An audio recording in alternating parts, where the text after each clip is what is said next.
নমস্কার, আমি গৌতম রানা, রানা অটো সেন্টারের পক্ষ থেকে আপনাদের সবাইকে স্বাগত। আজকে একটা গ্ল্যামার গাড়ি আমার কাছে এসছে। এর মাইলেজ খুবই কম, এতটাই মাইলেজ কম, যখন গাড়িটা স্টার্ট দিয়ে অ্যাক্সিলারেটর বাড়াচ্ছি তখন দেখুন সাইলেন্সার দিয়ে কীরকম কালো ধোঁয়া বেরাচ্ছে। আর কালো রঙের ধোঁয়া বেরোনো মানেই ভাবতে হবে পেট্রোল পুড়ছে, আর সাদা বা নীলচে ধরনের যদি ধোঁয়া বেরায় তাহলে বুঝতে হবে ইঞ্জিন অয়েল পুড়ছে।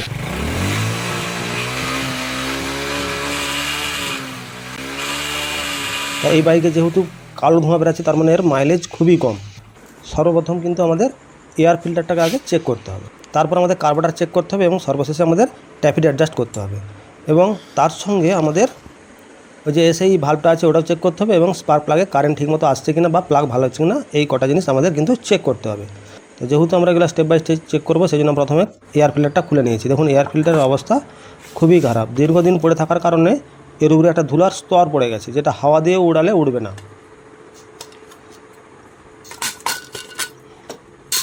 ভালো করে দেখুন একটা লেয়ার পড়ে রয়ে গেছে, যার জন্য এখান থেকে এয়ার পাস ঠিক মতো করতে পারছে না।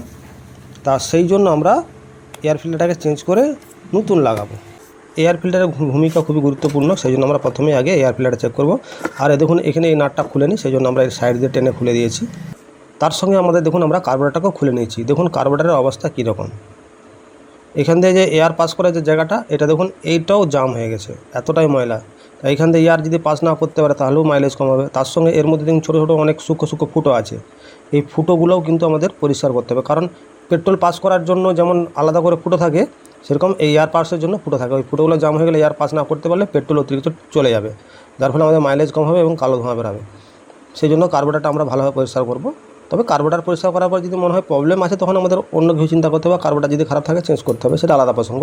তো প্রথমে আমরা কার্বোরেটরটা ভালোভাবে পরিষ্কার করে নিয়েছি, দিয়ে লাগিয়ে দেখে নিয়েছি। তারপর আমরা ট্যাপিডটাও অ্যাডজাস্ট করে নিয়েছি। ট্যাপিডের অ্যাডজাস্টমেন্ট ঠিক ছিল না, একটু ইনলেট ভাল্বটা একটু টাইট ছিল, তো সেই জন্য আমরা ট্যাপিডটাকেও ভালো করে অ্যাডজাস্ট করে নিয়েছি। তাই ট্যাপিড অ্যাডজাস্ট কীভাবে করতে হয় তার ভিডিও আমরা আগে দিয়ে রেখেছি, আপনারা অন্য ভিডিও বা আগের ভিডিওতে গিয়ে দেখে নিতে পারেন। তার সঙ্গে এর ইঞ্জিন অয়েল খারাপ ছিল, তাই ইঞ্জিন অয়েলটা চেঞ্জ করে দিয়েছি। এরপর আমরা এই গাড়িটাকে স্টার্ট করব। স্টার্ট করে দেখুন আমাদের কিন্তু আর সেরকমভাবে কালো ধোঁয়া আসছে না, খুব জোরে বেড়ালে হালকা আসছে। তা এইটার কারণ কিন্তু ভ্যালভ থেকে হয়, তখন ইঞ্জিন খুলতে হবে। তা প্রাথমিকভাবে যতটা সম্ভব আমরা চেষ্টা করেছি, অনেকটাই কমে গেছে, মানে ম্যাক্সিমাম 90% ধোঁয়া বন্ধ হয়ে গেছে। তা এরপর আমরা গাড়িটাকে অনেকটা চালিয়েছি, চালিয়ে দেখার পর দেখুন আমরা প্লাগটাকে খুলে নিয়েছি।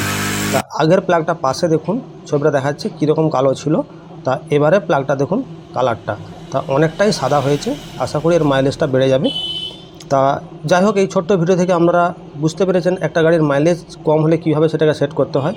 তা এইসব করার পরেও যদি মাইলেজ সেট না হয় তাহলে পরের স্টেপ বা আরও অন্যান্য স্টেপ আমাদেরকে চেক করতে হবে।